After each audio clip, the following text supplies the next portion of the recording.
Okay, what's up, everybody? We're back, and today we're talking about the different ways that you can make money investing in real estate. So, this is what you guys care about. Of course, if you're taking this this online class, you want to know how you can make money investing in real estate. So, as I mentioned before, I'm going to focus on the buy and hold strategy, but we'll also talk about some of the other strategies. I'm also going to focus on flips in this course, so buy and hold and flips, but I'm also going to touch on in this section um, other ways to make money with real estate. And a couple of these ways actually do not require any money of your own to actually get a piece of the action. All right. So what are those ways that we're going to cover in this section? We're going to cover finder's fees and referral fees, wholesaling and contract flipping, fix, flip, and get rich quick, hard money lending, or leveraging your cash as a way to make money, becoming a real estate developer. That's another way to actually get in on the action other than flipping or buying and holding. And then last but not least, we'll talk about rental properties, buying and holding. All right, so the first one, which is this lecture, the first one we're going to talk about is earning finder's fees or referral fees. So let me break this down to you. I got a lot of notes on the screen. By all means, look at those notes, analyze those notes, but let me break it down to you very simply.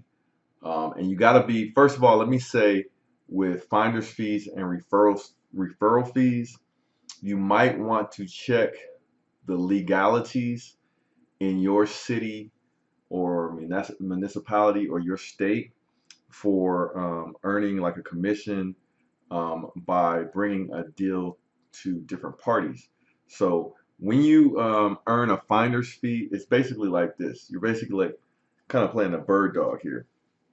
So, but you could get a piece of the action, and there's no risk involved in this other than you got to make sure you're doing everything the right way legally.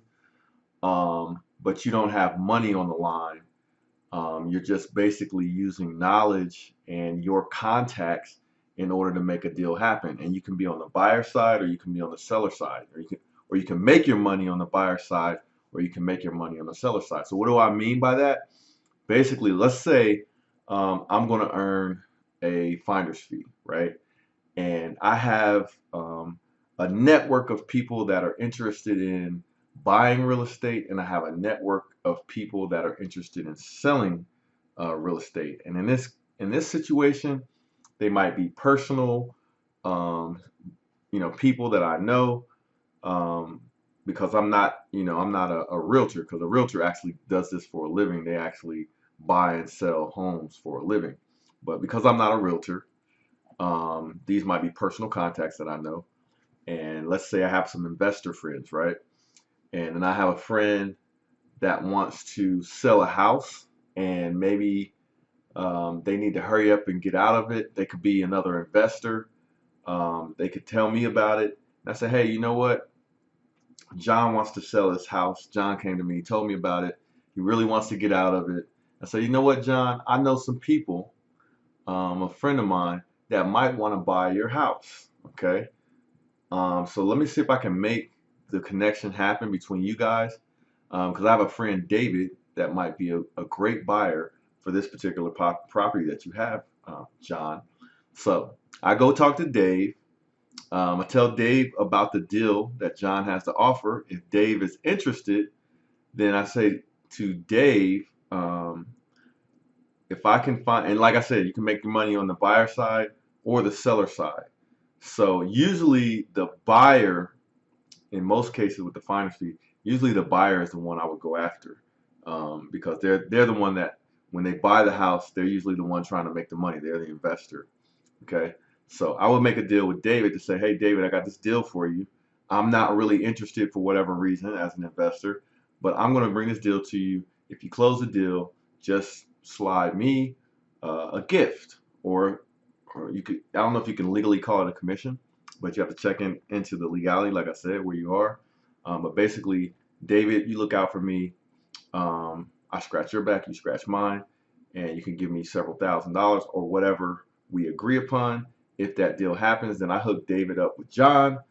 David buys the house, and David sends me a nice little gift in the mail, and that's what's called a finder's fee or a referral fee. Now, if you maybe you don't know David that well, but you know John better, who is the seller, you say, hey, John, you're selling your house for a great price. I think I might know somebody that might want to buy it. But I'll tell you what, if I can find this buyer for you, why don't you slide me a commission? Slide me a little bit of money, and I will actually connect you with my friend David and let you guys work it out. And if it happens, we'd love to get a gift from you, which is what we would call a finder's fee. Now, like I said, this is where you have to be careful because there are legalities around it because you're not a realtor and you cannot play the role of a realtor. And realtors at a low level, they are selling houses and they are helping people. They're helping to sell houses and they're helping to find helping buyers to find houses. Okay, so this is what realtors do, and it could be sort of a conflict of interest for realtors out there. So you got to be very careful about how you go about this. So if you're interested in doing this, check the legalities and where you're from.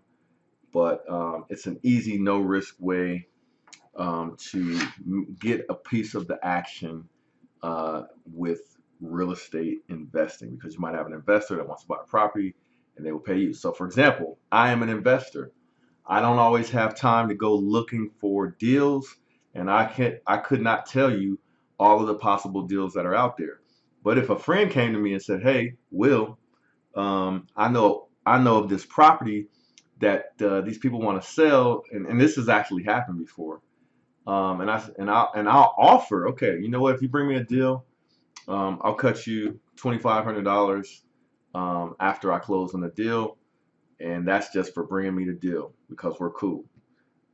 And if I close on a deal for a great price, I cut them a check for not 25,000, 2,500 bucks, and they got a piece of that real estate deal, earning a finder's fee, and I'm a happy investor because I didn't even have to go out and find that deal. It kind of dropped into my lap, and of course I'd have to be prepared financially to make the deal happen. Okay, so simple finder's fees, but make sure the important thing with this is make sure you're following your local state or local government laws. Okay, so that is finder's fees, and wake up, you guys. We got a lot more to learn. All right, I'll talk to you in the next lecture.